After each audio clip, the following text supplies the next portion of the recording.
Far from Mark Twain's Mississippi riverboats lies Quarry Farm in Elmira, New York. But it was here that for 20 summers he came to write his most famous books. From the sanctuary of his hilltop, he looked down on the valley of the Chemung River, which always reminded him of his boyhood home. Here, he wrote such classics as The Adventures of Tom Sawyer, Life on the Mississippi, Adventures of Huckleberry Finn, A Connecticut Yankee in King Arthur's Court, and many others. And here, today, people come every summer from all over the world to the spectacular Elmira College Domes to see a musical biography celebrating America's best-loved author, Mark Twain. Well, hello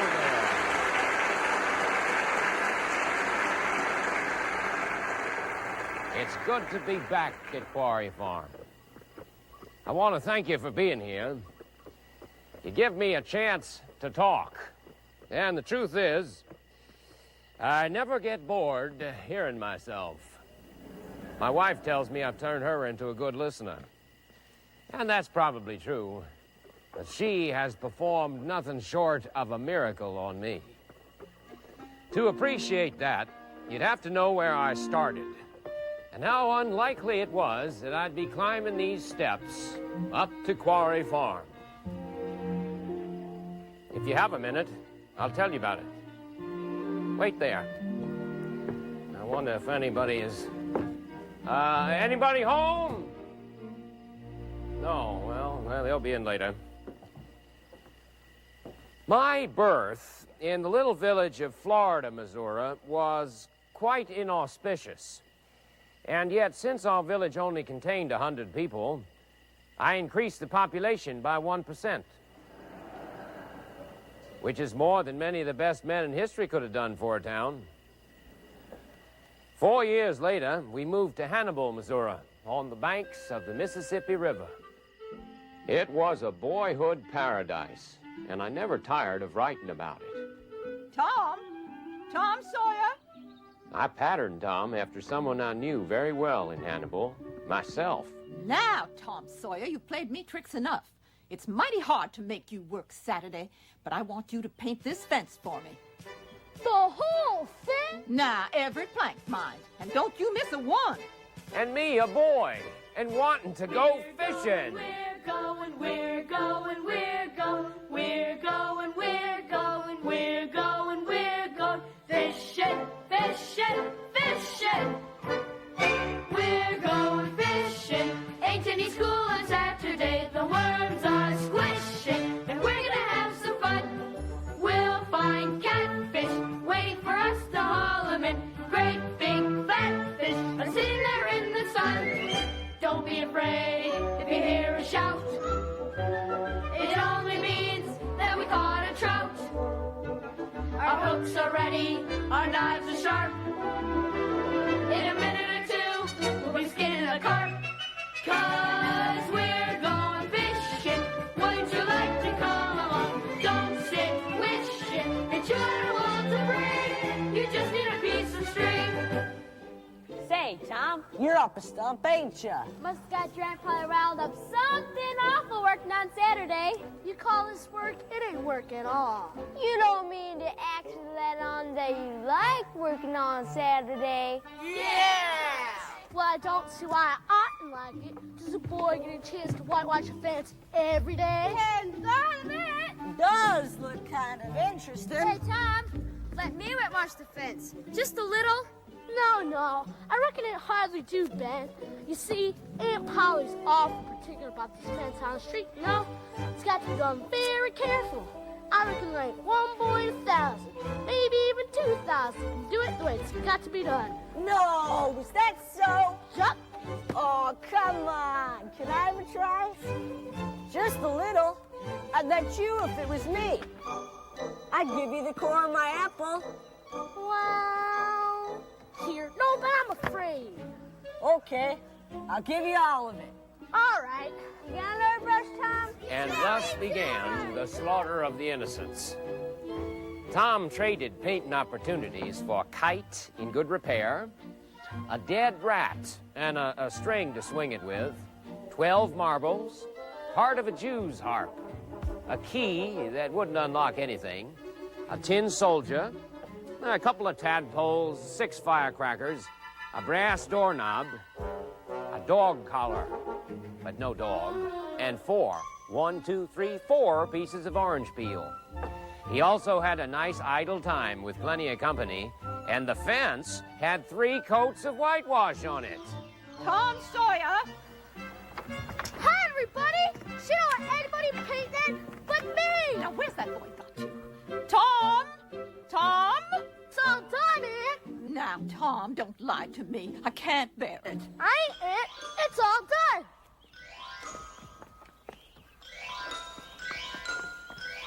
Well, I never. Well, go along and play, but mind you be back sometime in a week or I'll tan you. You call this work, it ain't work at all. Not for you. It's not your brains, it's 10 feet tall. How does he do it? You wanna know my favorite wish? What's that? Never to paint, but on to fish. Yeah, that Tom Sawyer looks like he caught us out again. Fetch a lawyer. It's something we gotta fix. Until we get to know all his tricks. We're going fishing.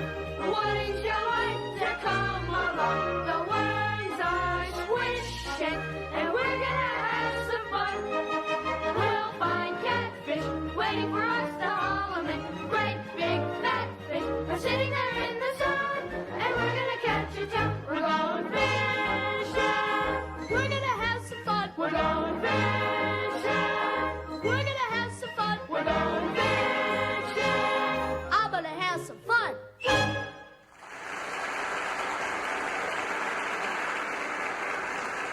The carefree days of boyhood were over when my father died. I was 12 years old. My family couldn't afford to keep me at home, so I was sent away to a newspaper as an apprentice. I set type for them, and they gave me board and clothes. More board than clothes, and not much of either. After 5 years, I'd set enough type for a lifetime, and I started to think about a profession where I might make some money. Now, when I was a boy, there was but one permanent ambition among my comrades in our village, and that was to be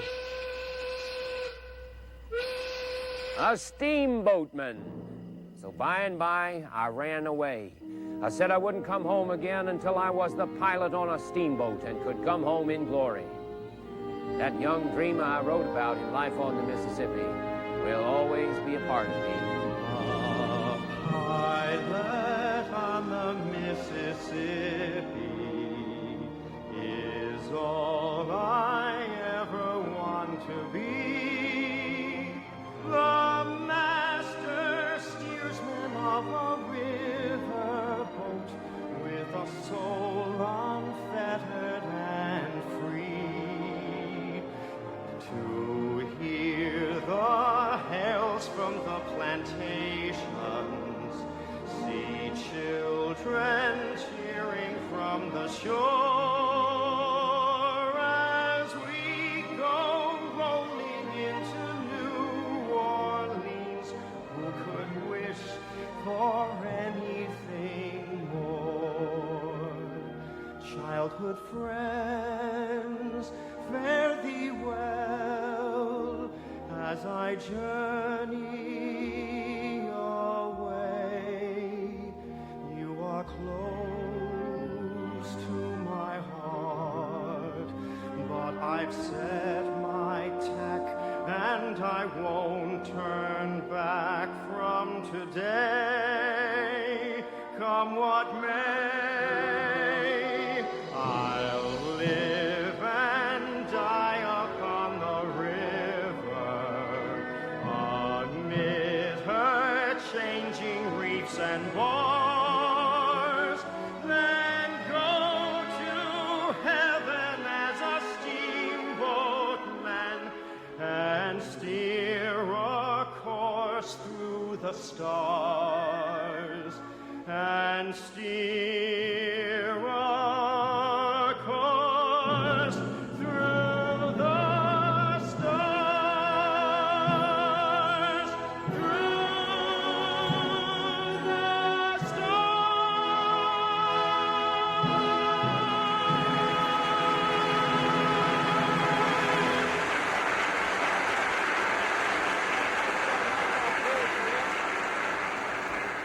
Bixby, how'd you like to learn a young man the river? I wouldn't. I mean apprenticing, leading on to a license. That's what I figured. Boy, there ain't a tad whacker going. Don't think piloting's just standing up in the pilot house, being admired at by the ladies, carrying a gold watch and tapping a bell. There's more to it than that, a heap more. I expect there is. You do, huh? You drink? No. You gamble? No. But I could learn. You swear? Not for amusement. Only under pressure. You tell the truth when it's put to you? Mean do I lie? No. No, sir. Well, now and then I tell a whopper or two, but only when there's no harm in it. All right, boy. What's a leadsman? A leadsman tests the depth of the water with a long piece of rope and a lead weight tied to the end of it. Why does he do that? To see if the water's deep enough for the boats to go through the sandbars. And then he calls out the depths to the pilot as loudly as he can so there's no mistake. Mr. Jefferson, I would be gratified if you would sing out some of your leadsman's calls so that this, boy here can tell me what he thinks they mean. Why, I'd be happy to oblige you, Mr. Bixby. Mark 1. 1 fathom, 6 feet. Shallow water for a steamboat. Might be a reef. Quarter left, Twain. About 10 feet. Getting deeper, but still dangerous. Mark Twain.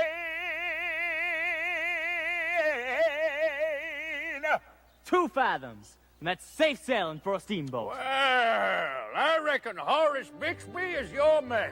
And I reckon Sam Clemens is going to be the best cub you ever had. At least, I'm going to try to be. Now, don't you worry about that. When I say I'll learn a man the river, I mean it. You can depend on it. I'll learn him, or I'll kill him. Come on, boy. I thought I'd follow the river for the rest of my days. But the war came. Commerce was suspended. My occupation was gone. So I went out west with my brother Orion to do a little prospecting. I prospected for gold, silver, copper, lead, iron, coal, quicksilver, granite, marble, chalk, and plaster of Paris. After 7 years as a miner, I was a total failure. So I became a newspaper reporter instead.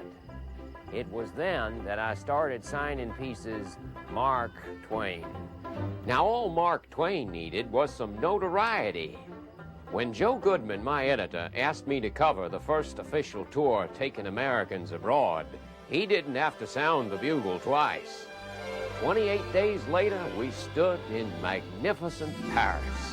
We few, we happy few, we innocents abroad. Now, the first thing that any self-respecting tourists do is to find themselves a guide. My 2 companions, Dan Sloat, Charlie Langdon, and I, we hired ourselves a Frenchman named Billfinger. At your service. We soon changed his name to Ferguson on account of that sounding more French. Perhaps we could prevail upon Mr. Ferguson to conduct us to one of the wonders of Paris. Faites-moi, I am here for this.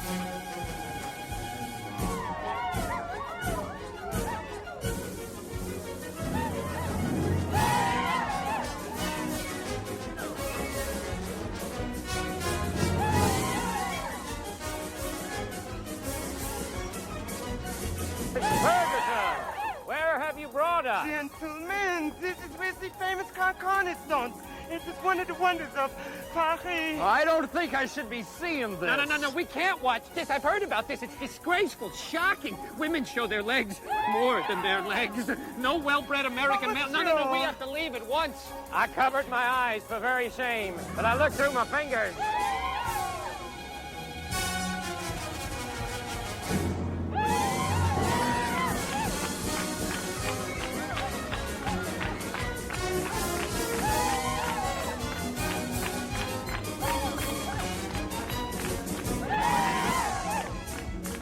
This ought to give give you something to write about. Well, I'm not going to tell him what you think. What then?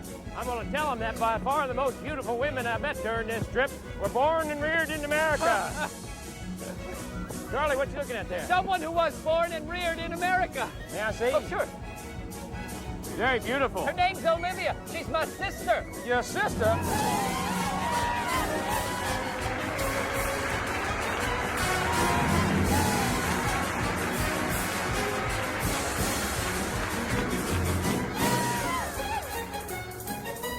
Charlie, will you do something for me? Of course. When we get home, promise you'll introduce me to your sister? Sure.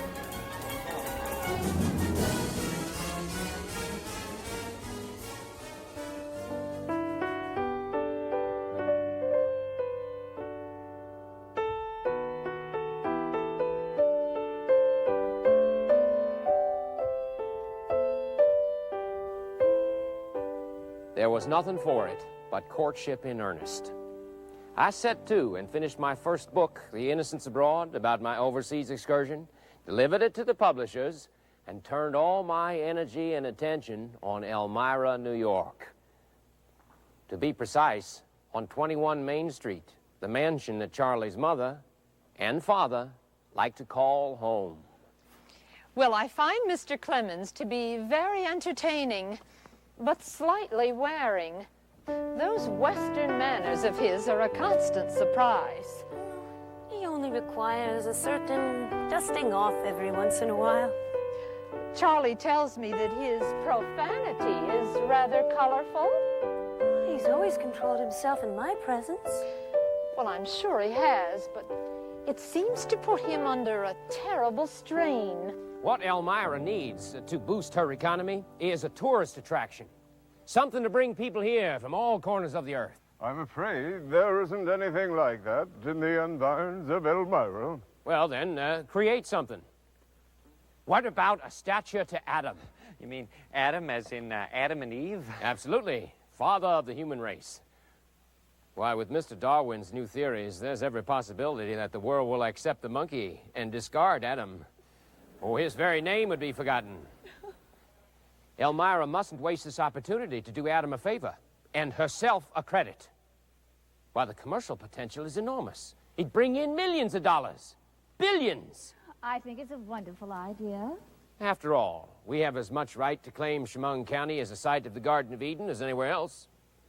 Of course, we should change the statue's necessary fig leaf to a tobacco leaf in honor of Big Flat's tobacco. Mama, Mr. Clemens tells me he plays the piano. Don't you? No, you wouldn't want me banging away on your nice piano there. We insist, Mr. Clemens. After all, who knows how long it will be before we have the opportunity to hear you again.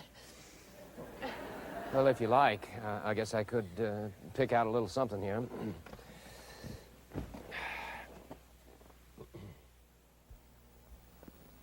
Swing low, sweet chariot, coming for to carry me home. Swing low, sweet chariot, coming for to carry me home. I look dope. Maybe I shouldn't sing this kind of song here. Please go on. That was very nice, Mr. Clemens. I'd better make sure everything's underway for our trip to the station. Charlie, I don't Yes, I'll help you. Mother, I have something for you in the kitchen. Really, Yes, dear? dear. Well, all right.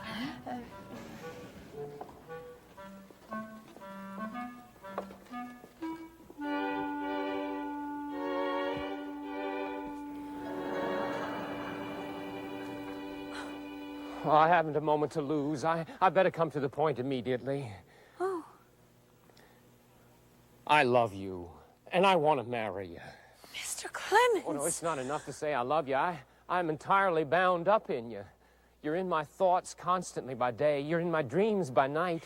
You've become so completely a part of my life, Stop of my it. very flesh and blood and Stop bone. it, that Mr. Clemens. You must stop.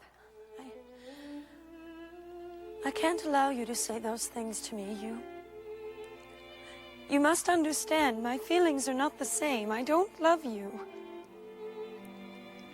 And I never will be able to love you. Oh. Oh, how typical of me, just to rush in headlong with no thought for your sensitivity. Dear Livy, please forgive me. I'm so grateful to you for the kindness and consideration that have been shown me ever since I came under this roof. It's been the one period of my life with no regret. And I don't regret that I love you and will always love you. I accept the situation uncomplainingly, hard as it is. Better to have loved and lost you than for my life to remain the blank it was before. Mr. Clemens, you hardly know me. How can you be so passionately in love with me? Well, it seemed I knew all about you when I saw your portrait. I saw beauty with a gentle heart and a generous spirit. I saw perfection. No, you saw a timid young girl with a frame around her who is very far from perfection. Please.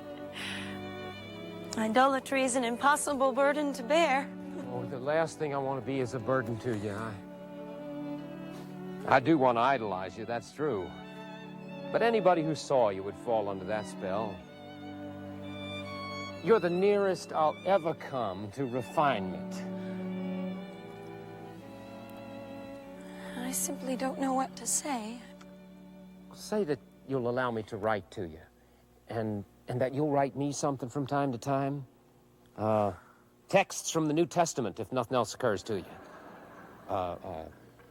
Say that you'll think of me as a brother, and perhaps you'll come to love me as one, too. I never can or will love you, but I'll make a Christian of you. Oh, and let us pray that in the meantime, you will dig a matrimonial pit and fall in it. Mr. Clemens. You see how much I need you? I'm just always saying something that ought to embarrass me. But it doesn't, because I just don't know any better. But you know better. Oh, won't you just say you'll take me on and try to make a gentleman out of me? I shall endeavor to dust you off every once in a while. Everything's ready. Oh. Well. Goodbye, Mr. Clemens.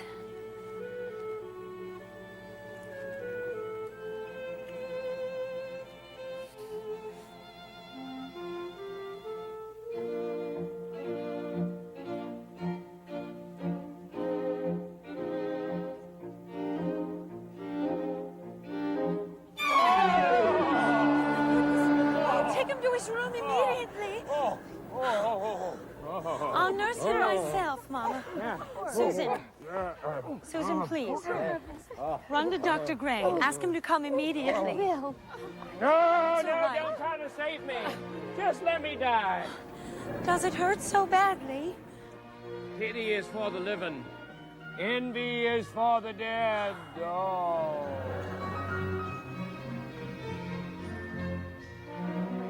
A pilot on a riverboat must have an excellent memory.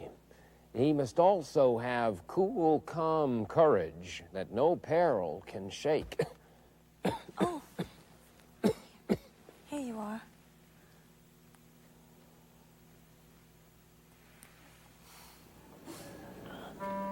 He seems a little improved. Well, he should be. Our youngest daughter has devoted her whole life to him. Oh, Jervis, I'm worried.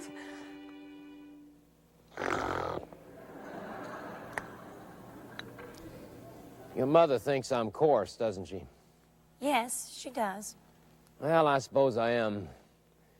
But you see, the only women I've ever known were the ones that I met prospecting out west, and they were... they were... More worldly than I? Uh-huh. Worldly. Exactly right. There's a proposal in the air. I know it. I know it. You're needlessly concerned, my dear. Libby isn't impetuous. Yes, I will be Mrs. Samuel Langhorne Clemens, with my father's permission. We have to find out more about him. Jervis, do something. I shall ask him for a list of references. And I'll write to every one of them. Do it before he leaves on his lecture tour.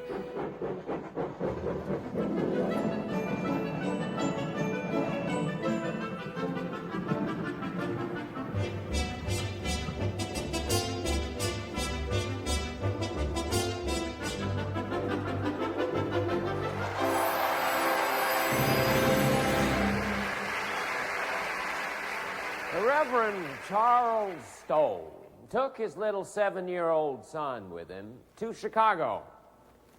Now, during the trip, he reminded the boy now and then that he must be on his best behavior there.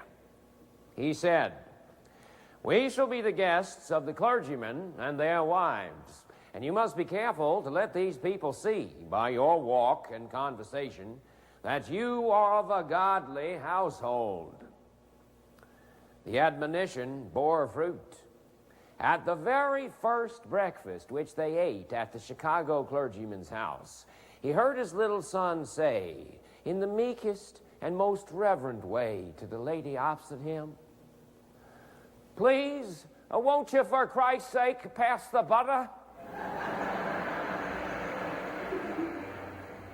A bohemian from the sagebrush, a jailbird, a bail jumper, a deadbeat, and an alcoholic. There's a great deal of consternation here. Each day's mail brings another enemy in our midst, in the form of a reference. Clemens is a humbug. Oh, Charlie, it isn't possible for them to get any worse.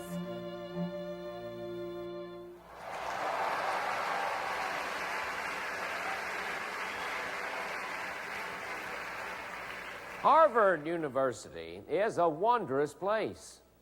In a museum there, they have 2 skulls of Christopher Columbus. One when he was a boy, and another when he was a man.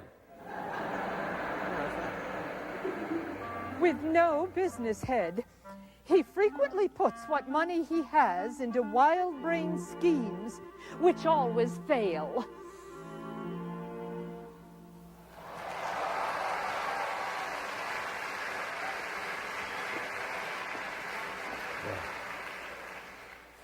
Suppose you were an idiot. And suppose you were a member of Congress. But I repeat myself. Your father will be apoplectic. We cannot allow this marriage. We simply can't. My mother looks on my love as a disease that she hopes will pass away. I don't think it will.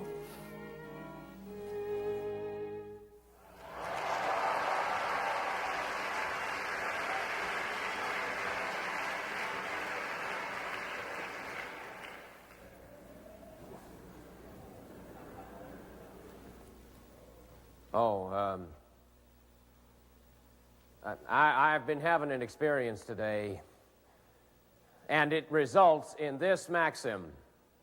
To man, all things are possible, except one. He cannot have a hole in the seat of his trousers and keep his fingers out of it.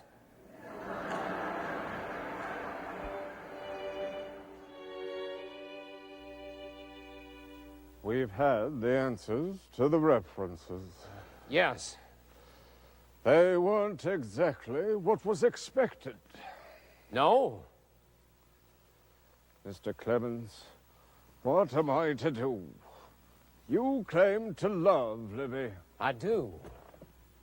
You are a stranger to us, and she is our treasured daughter. We feel overly protective, perhaps, but that's because physically she's not strong. You do know that about her. Yes, of course I do. Look, Mr. Langdon, I admit I have been through the world's mill in all its follies, frauds, and vanities. But I've lived that life, and I don't live backwards. God doesn't ask the returning sinner what he has been, but what he is and what he will be. I admire your courage for not denying your past. Frankly, when I read these letters, I thought you hadn't a friend in the world. You're probably right. Well, I'll be your friend. I know you better than they do. Take the girl.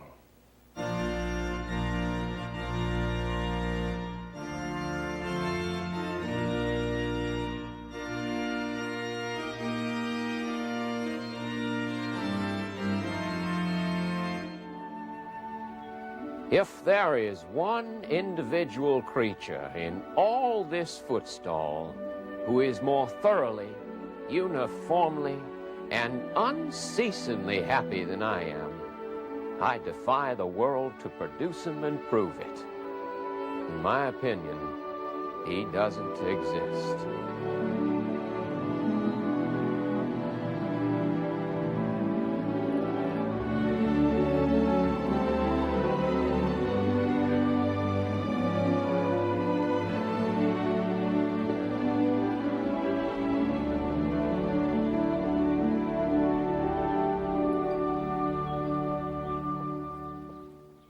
Not only was I a happily married man, but I was also a successful author. My book, The Innocents Abroad, had been selling so well, it took 6 steam presses and a paper mill to keep up with the orders. But my success didn't seem to impress the established East Coast literati. The Innocents Abroad is only bringing Clemens money, not literary prestige. Bret Hart is going to be remembered long after Mark Twain's brief notoriety. Let Twain write his books in Elmira, wherever that is. My wife consoled me by giving me 2 beautiful daughters, Susie and Clara, and then baby Jean. I adored the baby, of course, but she fell out of favor when she appropriated my study for her nursery. My wife soon solved that. She built another one for me.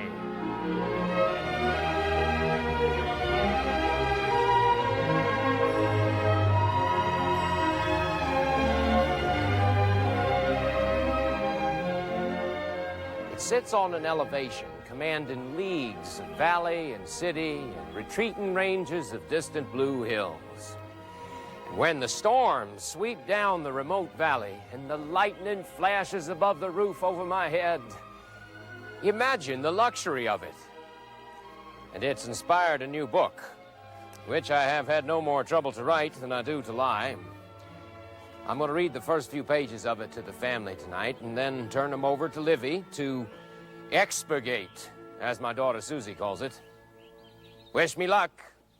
Auntie Court, are you going to play with me? What? On the Holy Sabbath? No, on the porch. Now, Susie, you are to sit perfectly quietly as Papa reads his story. Did the study work its magic, Samuel? Well, I trust you to be the judge of that. I want to sit on Papa's lap. I don't think... Sure, darling, that's all right. Come on, I've saved a place for you. Now, this book is about a boy called Huckleberry Finn. You don't know about me without you read the book by the name of The Adventures of Tom Sawyer, but that ain't no matter. That book was made by Mr. Mark Twain. That's Papa. And he told the truth mainly. There was things which he stretched, but he mainly told the truth. Oh, Papa, you must always tell the truth. Now the children hate lying, you know. Well, they did not get that inconsistency from me. Do go on, Sam. He told me about my father. He used to lay drunk with the hogs in the Tanyard and whoop me till I was all over with welts. But then he disappeared. One day... I seen somebody's tracks. I didn't notice anything at first, but next I did. There was a cross in the left boot heel made with 2 big nails to keep off the devil. I was off in a second. I didn't lose no time. The next minute, I was spinning downstream to Jackson's Island. Jim! Huck, what is you doing here? I'll run away. What are you doing here? Well, maybe I better not tell you. Why, Jim? Well, there's reasons. But you wouldn't tell on me now if I was to tell you, now would you, Huck? Blamed if I would, Jim. Well, now, I believe you. I run off like you. What? You can't run off like me. You belong to Miss Watson. Yeah, well, she was gonna sell me into the South, into those cotton fields. And I couldn't have stood that, Huck. He told me he'd hid a raft in the willow cover and was gonna run away on that. They're after us, Jim. Jim never said another word. But the way he worked to get that raft ready showed how he was scared. There is one thing about rafts, though, Jim. They float the current downstream. So we's falling right into those cotton fields you run from. Well, I know we is, Huck. But I didn't know what else to do. Who knows what kind of trouble I'm in? I heard a preacher say once you go to hell for helping a man steal himself. Perhaps you shouldn't have left in the first place, Jim. You is someone else's property. But there's free states out there, Huck, for people like me. With the help of the Lord, I'm gonna get there somehow.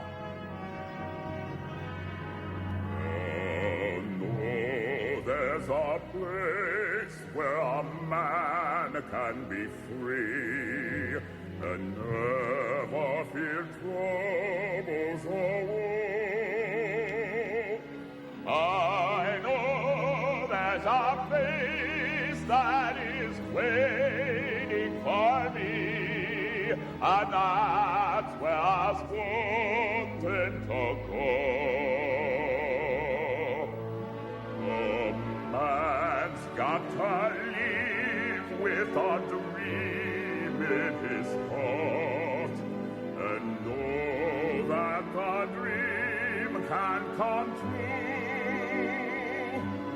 And I know the Lord's been with me from the start, and someday he'll carry me through. Where I'll be forever free. I'll be free. Somewhere I'll be free. I hope you will, Jim. I know we ain't got much, but right now we got the whole river to ourselves. And look, there's a candle in that cabin window. Pretty, ain't it? You know, I've never been out on the river night. You ain't? Well, look up in the sky, all speckled with stars. Do you reckon all those stars was made? Or did they just sort of happen? Well, they just sort of happen. I judge it take too long to make so many. Well, the moon could have laid them. Yeah, I see the frog lay most as many. Yeah, the moon probably laid them. No, sir, Huck. You know, I've got to believe the Lord done it, Huck. He's looking out after you and me. He's going to help me to get away. Then I'm going to buy my wife, my little child, out of slavery. Take them home to live with me. I got to believe it.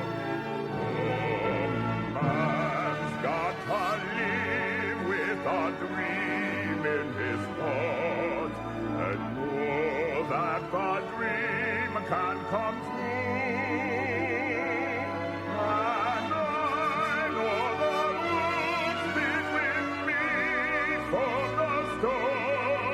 and someday he'll lead me to freedom, a life of freedom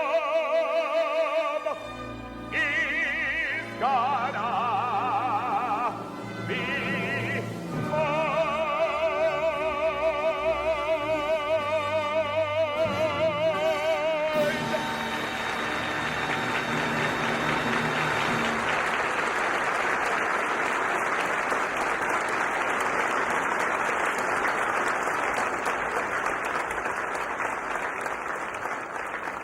It's a wonderful story, Sam. Well, it'll be even better when you get through editing it.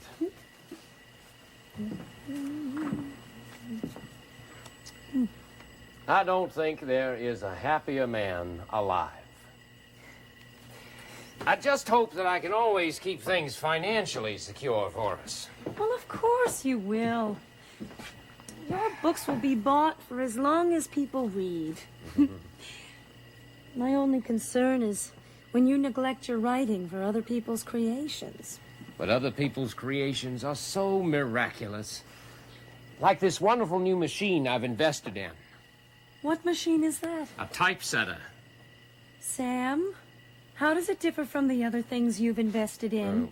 Like the steam pulley, the carpet pattern machine, the elastic vest strap, and the self-pasting scrapbook. None of them have made you a penny. As your financial advisor, it's my duty to tell you that this contract you are about to sign, guaranteeing completion of the typesetter, can bankrupt you. But the typesetter will revolutionize printing throughout the world. It'll make us millionaires. Oh, Sam, this obsession you have with wanting to be a millionaire, I don't understand it. You've already earned enough money to do anything you want in life. Well, for as long as I can remember, I've had this dream that one day I'd be fabulously wealthy. The machine is poetry and power, the brass and steel fulfillment of the century, and Mr. Clemens, you will be indelibly associated with it. Well, never mind. In 6 months, that typesetter's going to make us wealthy beyond our wildest dreams. We'll be able to do anything we want. I may even give up writing. Oh, Sam, that's exactly what you shouldn't do. 6 months. You'll see. Don't sign that contract. Oh, look. It's a full moon. And the reflections turn the Chemung River gold. You see? That's a sure sign we'll have real treasure soon. Oh, we already have it, Sam. Right here. You won't regret this, Mr. Clemens. When the machine's finished, it'll take 10 men to count the profits. I expect Susie is waiting to say her prayers. Uh-huh. Well, I hope she doesn't ask for a pony again tonight. If she keeps that up, I may have to buy her one. Well, I'll go and tuck her in. That way you won't have to hear her.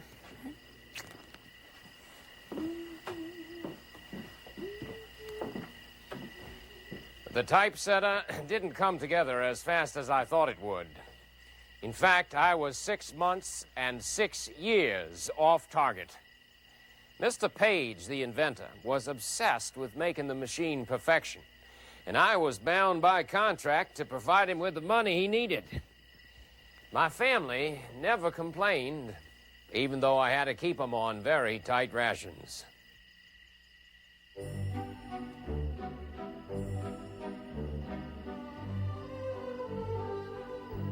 But my friends rallied round, and on my 55th birthday, they gave me a party. My finances continued to be so limited that Susie put her allowance back into the family coffers, and then gave me a present more precious than any money could buy. Now, Clara, are you sure you don't need someone to help you turn pages? I'm fine, Susie, really. Oh, I just want everything to be perfect, that's all. I know, it will be. Don't worry so. Oh, here they come! Oh.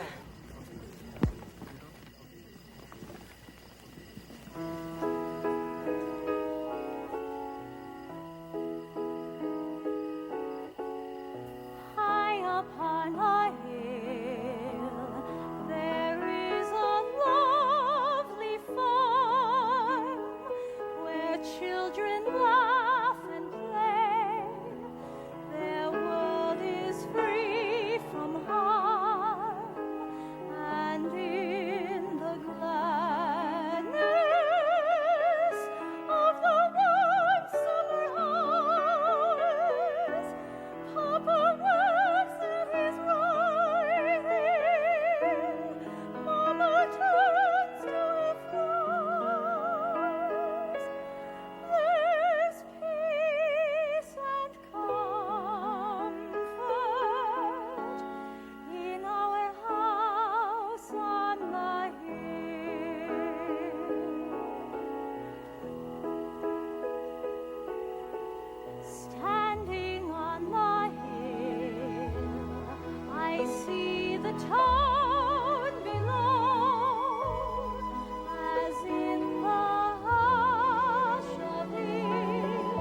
Now, I thought this was supposed to be a dance.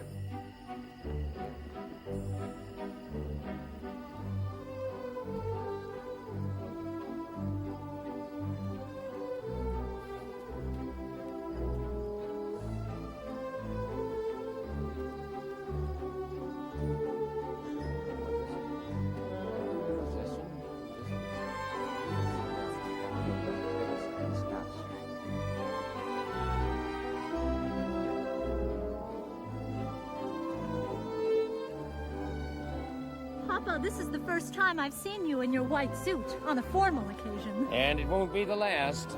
I've dubbed this my don't care a damn suit. Clothes make the man. Naked people have little or no influence in society. I've been so worried lately because you seem to have given up your writing. I've been a little preoccupied. With the typesetter? Yes, and making sure the publishing company is a success. The typesetter is almost perfection. I only have to take it apart just once more. The New York Herald is ready to place an order. Only a few more months. Papa, it does bother me that so few people seem to know you the way I do. They think of Mark Twain as only a humorist, joking at everything. Now, humor sets the thinking machinery in motion. It's mankind's great blessing, and what gives me my belief in the human race. Clemens can't continue to pay you. You're ruining him. We have a contract, Mr. Whitmore. Papa, Aunt Susan has offered to lend the money to send me to college. Well, there's no need. Now that Huckleberry Finn is published, if the critics like it, the money will come in again. Oh, Papa, I know that from this night on, everything's going to be just the way it always was. And I should tell my readers that as for Huckleberry Finn, if Mr. Clemens cannot think of something better to tell our pure-minded lads and lasses, he had best stop writing for them. Trash, and suitable only for the slum. Mr. Clemens seems more concerned with the rights of Negroes than the rights of literature. Huckleberry Finn is coarse and dreary. Subversive and immoral, totally without humor. It must be expelled from the library.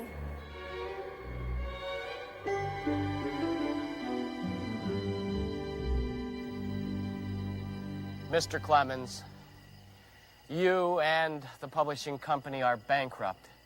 I shall try to persuade the creditors to accept 50 cents on the dollar. Well, thank you, Whitmore, but my wife and I are determined that everyone shall be paid back the full amount. I know, I am a great and sublime fool. But then I'm God's fool, and all his works must be contemplated with respect.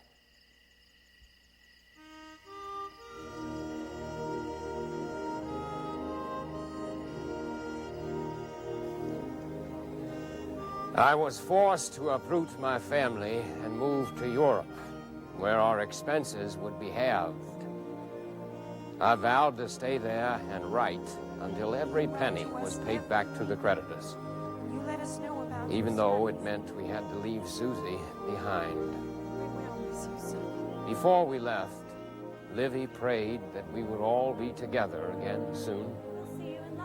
I turned around 3 times and threw salt over my shoulder. You look after her, Katie Leary. I know I'll have peace of mind if you are with her. Well, of course I'll look after her. I don't mind how I look in the eyes of the world, but I do mind how I look in your eyes. Oh, Papa, you look like the bravest man I've ever seen. I'm the cause of the separation of this family. Oh, no. We'll be together again soon. And just think what we'll have to talk about. You'll have been to Europe. And I will have been to college.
Scoffing Democrats that we are, we do dearly love to be noticed by a duke.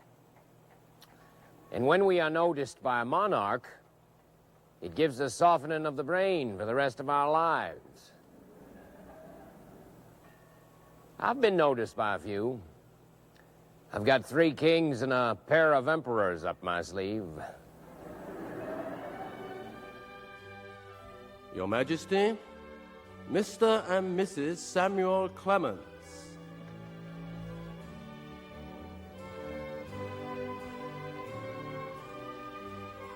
Mr. and Mrs. Clemens, we are pleased to welcome you to Britain after your sojourn in Europe. Oh, thank you, Your Majesty.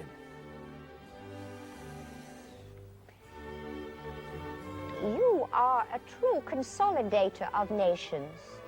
Your delightful humor destroys national prejudices. Well, I certainly hope you think so after seeing tonight's performance, Your Majesty. We have no doubt, Mr. Clemens. Well, let the show begin then.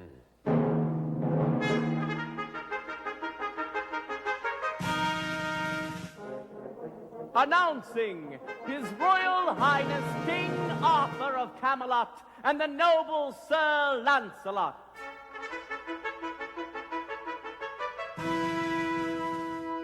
Her Royal Highness Queen Guinevere and her noble ladies in waiting.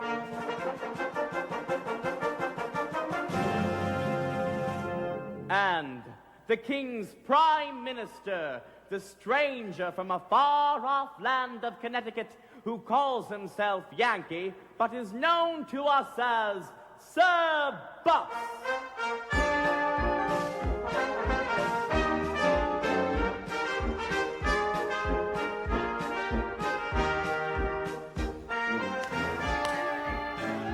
How does our kingdom prosper, Sir Boss? Not bad, Your Highness. I'm introducing several classy ideas that I think will speed up the modernization of the kingdom. For a start, your first newspaper. Newspaper? Extra, read all about it. Who are you? A page. A page. Go along, you're hardly a paragraph. Well, Sir Boss, I'm sure your newspaper is all very interesting, but we have our own time-honored traditions for carrying news. For example, the Lady Alisande is here to report on Sir Gawain and his search for the Holy Grail. Your report, Lady Alisande? And it please you, sire, your noble knight Sir Gawain rode into a great forest and slew the gallant Sir Marhaus and rode swiftly away until he came to a great castle where dwelt a lovely damsel and Sir... Sandy, you don't have to burn so much kindling to get your fire started. You'll never compete with my newspaper with that archaic kind of delivery. You gotta put some snap into it. Some snap? Yes, and a little beat. A little beat? Prithee, sir, I will try. And now, the story of Sir Gawain and his search for the Holy Grail. Forsooth, in truth, he slew the gallant youth. That's better. And then he had to scram a lot to get back home to Camelot. Alas, alas, he never did get back. For on the trip he spied a lady. Now the story's getting shady. And I have to say, he's many miles away. And though I hate to spoil that tale, I think he's found a different grail. And so, in short, your knight is quite a sport. And frankly, sire, if you agree that knights are made for chivalry, I'd like a knight or two for me, and that is my report. Now, you're telling it how? You're telling it proudly, selling it sadly. See, they're winging it free, ringing it free, flinging it dandy.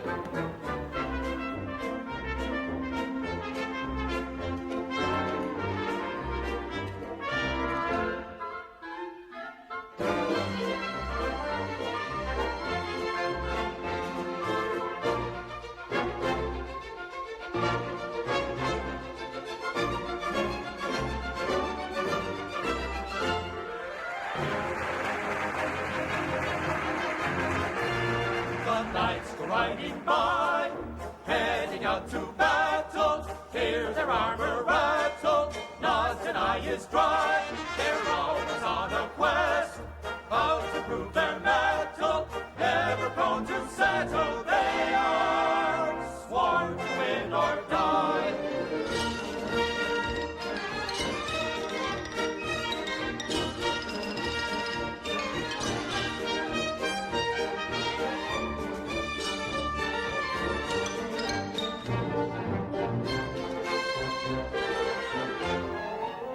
I love those nights, 'cause I'm like a soldier in tights. Whenever he fights, he is fighting for me. How good I feel when I'm hugged by someone in steel. Although I just gotta trust he will never get rusty and lose all nasty appeal. Love those nights, 'cause I'm like a soldier in tights. Whenever he fights, he is fighting for me. How good I feel when I'm hugged by someone in steel. Although I just gotta trust he will never get rusty and lose all nasty appeal.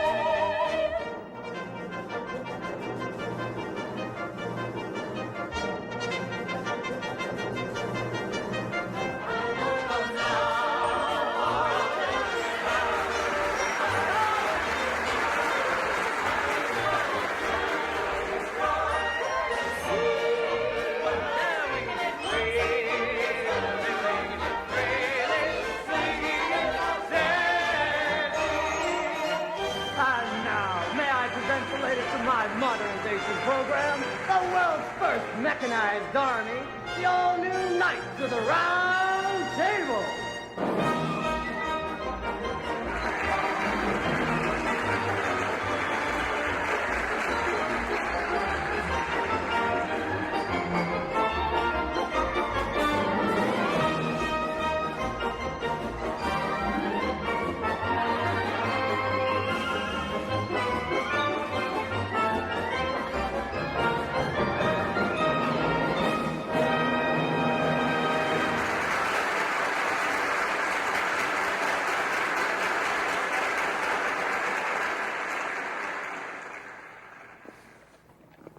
Sam, the way things are going, pretty soon you won't have anyone else to be acquainted with but God. Well, I'd introduce you, but I think you'll be too busy getting reacquainted with Susie. Oh, I can hardly believe she'll be here in a few days. You see, Doubting Thomas, prayers are answered. Well, did you pray that one of the 3 novels I've written since we've come here would be a success? Yes. And did you pray that the typesetter would be resurrected and get us out of debt? Yes. Someone isn't listening. No. Sometimes I think I'm gonna have to get up on that lecture platform again. Oh, I know it might do some good.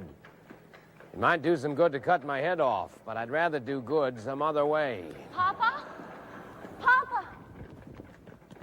This telegram came for you while you were gone. It's from New York.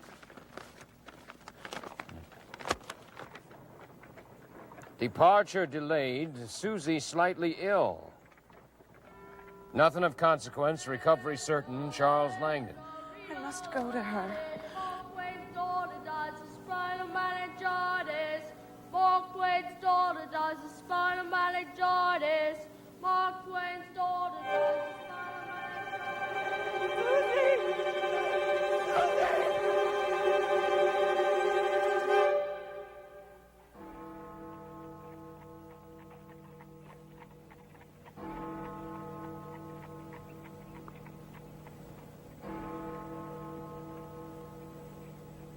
It is one of the mysteries of our nature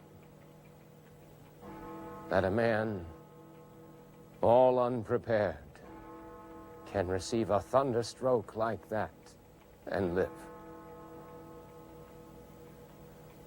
If she had been given just 3 more days, we would have seen her alive. But we weren't to be granted that.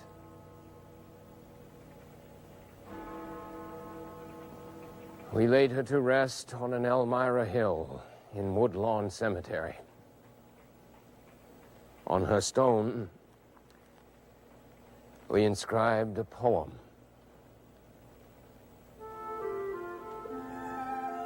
Warm summer sun, shine kindly here. Warm southern wind, blow gently here. Green sod above, lie light, lie light. Good night, dear heart. Good night. Good night.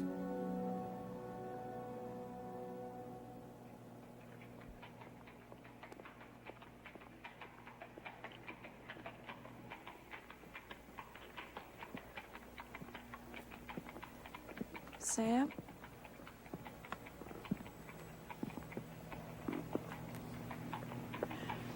Our hearts will never be whole again, but we have each other. We must go on. We must do our duty and find some way to pay our debts. I'll lock myself up and write.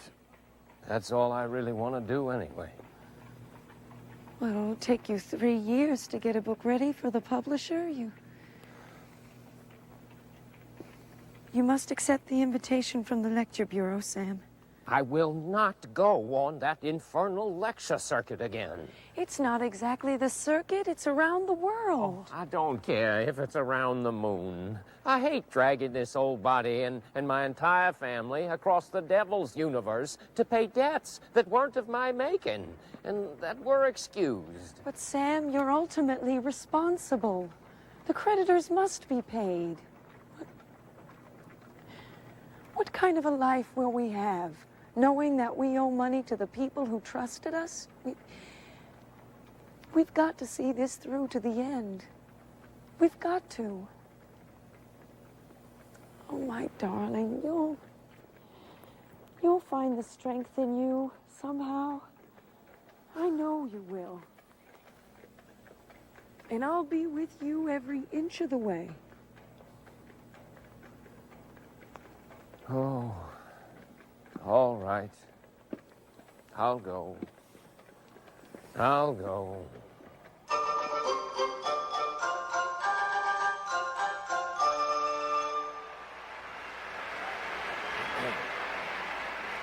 Compliments are always embarrassing. You never know what to say. They don't inspire you with words.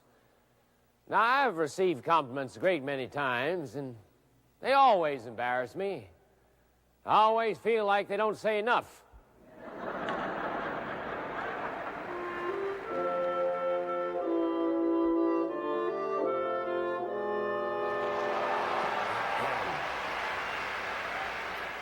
I was sorry to see my name among the great authors, because they have a sad habit of dying off. Chaucer is dead. Spencer is dead. So is Milton. And so is Shakespeare. And I'm not feeling very well myself. Mr. Twain! Mr. Twain! Sir, there are rumors in America that you have died.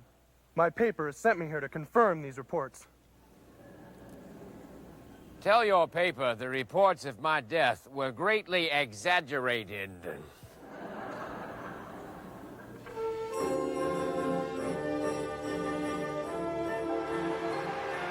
Africa.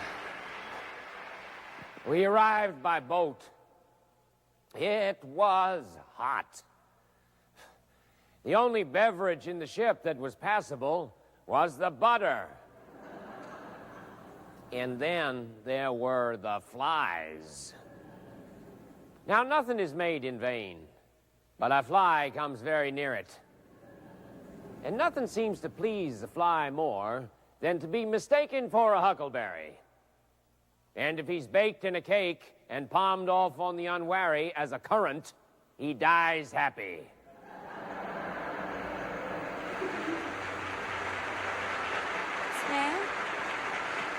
Sam, the last penny has been paid. Let's go home. Should old acquaintance be forgot and never brought to mind? Happy New Year! Welcome home. Happy turn of the century. Oh,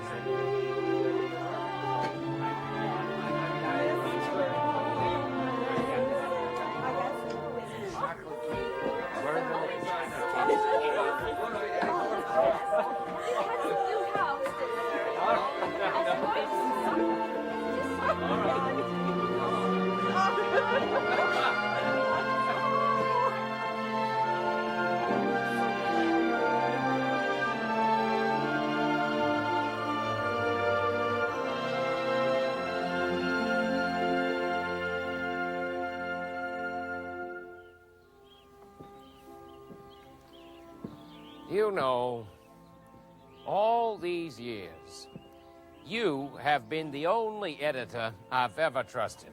Oh, Sam. Livy, it's true. Every time I failed to take your advice to change this or that sentence or eliminate that page, I've always come to regret it. Oh, I'm still on the pedestal, you. I'm sorry, Sam. I just need to sit down a minute. I think I'm getting old.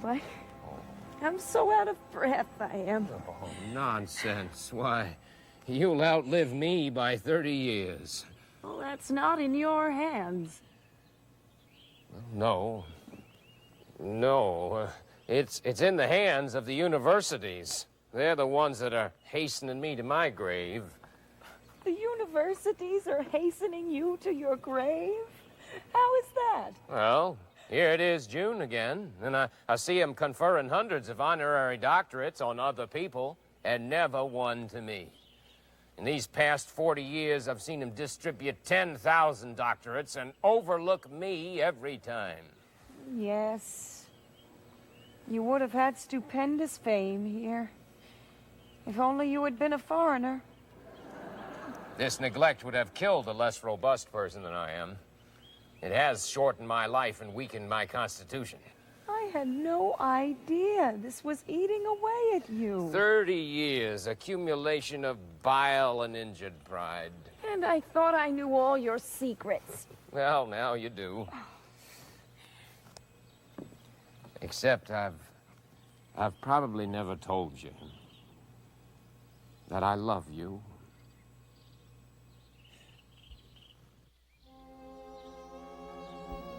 Some years later, Florence became our home when Livy's condition worsened. I hoped the warmth would help her, but I watched her steadily decline. Sam, I want to read something to you, because I think it might serve as some consolation for not being recognized by a university again this year. That secret old sore of mine. Well, it's part of an article that Rudyard Kipling wrote when he got back to India about his visit to Elmira. And it says,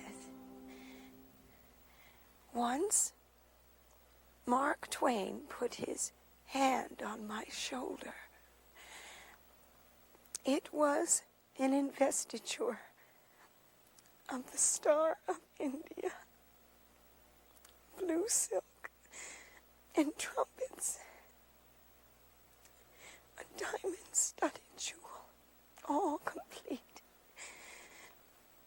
And if hereafter, in the changes and the chances of this mortal life, I fall to cureless ruin,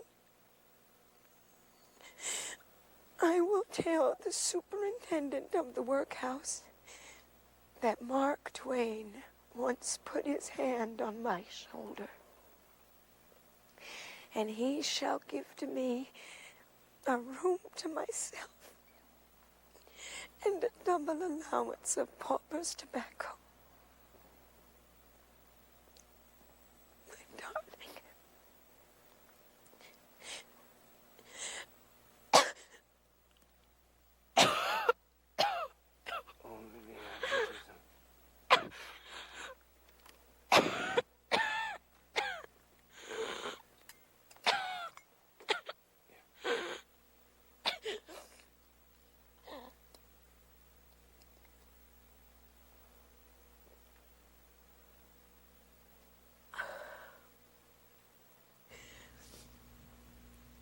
don't think I'm going to die, do you, Sam? I don't want to die. Livy, if it comforts you, lean on the Christian faith. Oh, I can't, Sam. I haven't any left.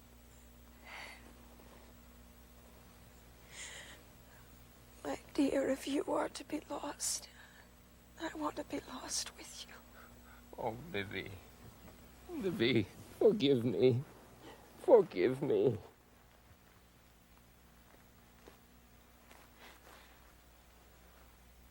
Swing low, sweet chariot, coming for to carry me home. Swing low, sweet chariot, coming for to carry me. Oh, Livy. Oh, Livy. Livy. Oh, no, no. Don't leave me. Let me go first. Please, don't leave me.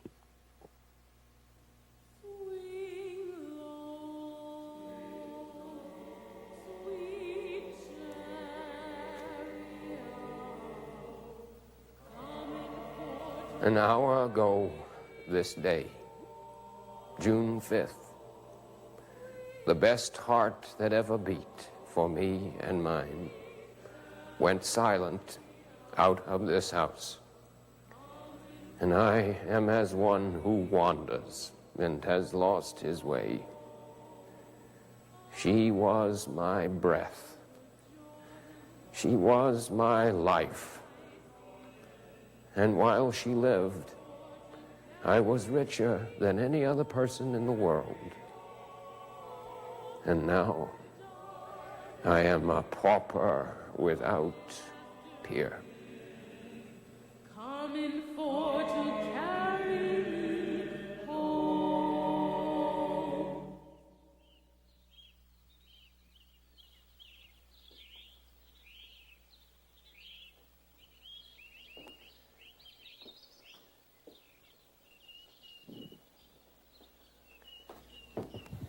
Sam? Sam?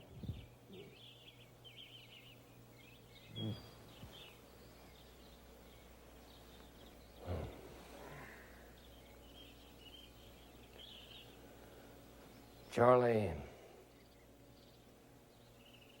I can't reproduce Livy's face in my mind's eye. You are 70 today. I will not say, O king, live forever, but, O king, live as long as you like. I hope I'm doing as well when I'm your age.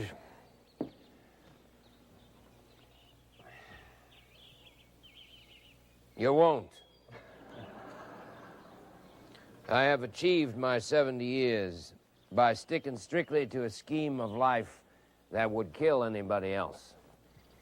For example, I expect you exercise every day? Well, I have been walking down East Hill lately, rather than up. Well, there you are, you see. The only exercise I ever take is when I act as a pallbearer at the funerals of friends who exercise regularly. Well, I don't know when I've seen you look better. Oh, Charlie, never waste a lie. You never know when you might need it. Mr. Clemens! Mr. Clemens! Yes, I'm here. There's a cablegram come for you, sir. Well, I don't want to see it, Katie. They always bring bad news. Shall I read it for you, Sam? Well, if you like. Thank you. Thank you, Katie. Oxford University would confer degree of Doctor of Letters on you on June 26th, but personal presence necessary. Cable me whether you can come. Whitelaw Reed. Oh, that doesn't sound like a disaster to me, Sam. No, Susan. A doctor of letters from the world's greatest institution of learning is not a disaster. It's the highest recognition possible. And it's going to a barefoot boy from Missouri. Who left school when he was 12. Yes. I'll never let schooling interfere with my education. Katie, send a cable and say I will come with the greatest pleasure. When you book my passage, leave me 7 days to say goodbye to old friends. I shan't meet them again without their halos. There's one or two I shan't meet with halos. And I'm sorry about that. They were the best of the flock. But, sir, you said you'd never cross the ocean again. I'd be willing to journey to Mars for this Oxford degree. I can't turn down the final credential for immortality. Doctor of Letters from Oxford. Did you hear that, Livy? Isn't it a wonder?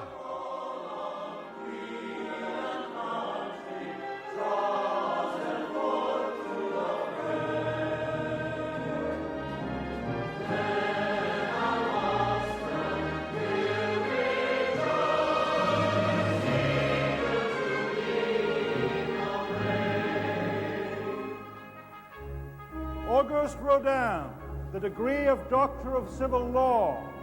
Your sculptures have brought beauty and majesty to all Europe.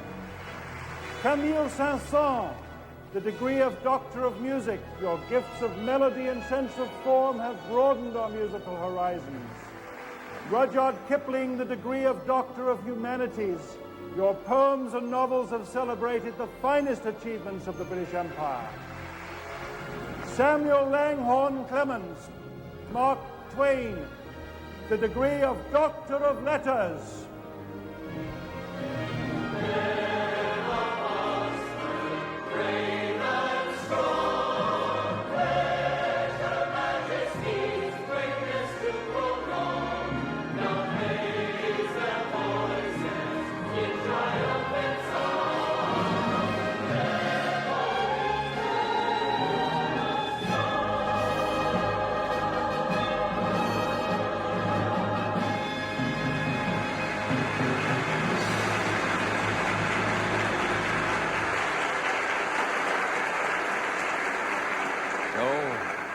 This is to be the final chapter. I shall not write again. I am 70 and would nestle in the chimney corner, smoke my cigar, and take my rest. And I shall endeavor to live the rest of my life so that when I die, even the undertaker will be sorry. Now, if I was able to reach out there and shake that undertaker's hand, I'd ask him to please remember, I have never written for critical praise, only for the approval of the people. And I have nothing to leave you but a few friends of mine. Tom Sawyer, you've played me tricks enough. When I say I'll learn a man the river, I mean it. I'll learn him, or I'll kill him. I am here for these. Does a boy get a chance to whitewash a fence every day? And it please you, sire, your noble knight departed from Camelot. Look up at the sky, all speckled with stars. Said I never would come home again, till I could come home in glory.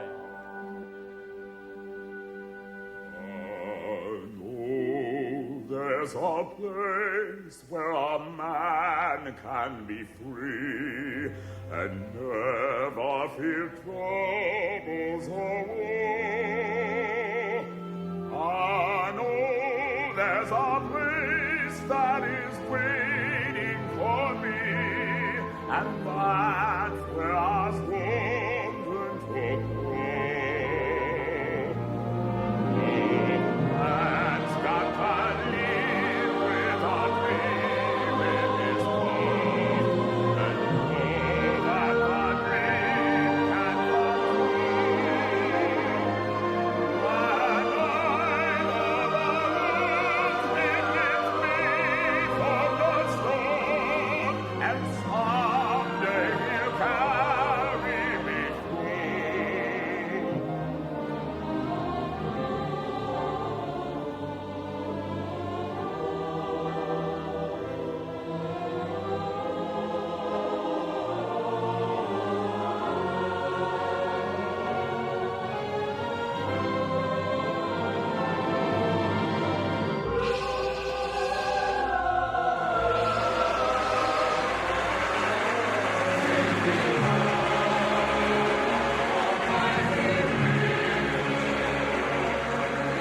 Majesty.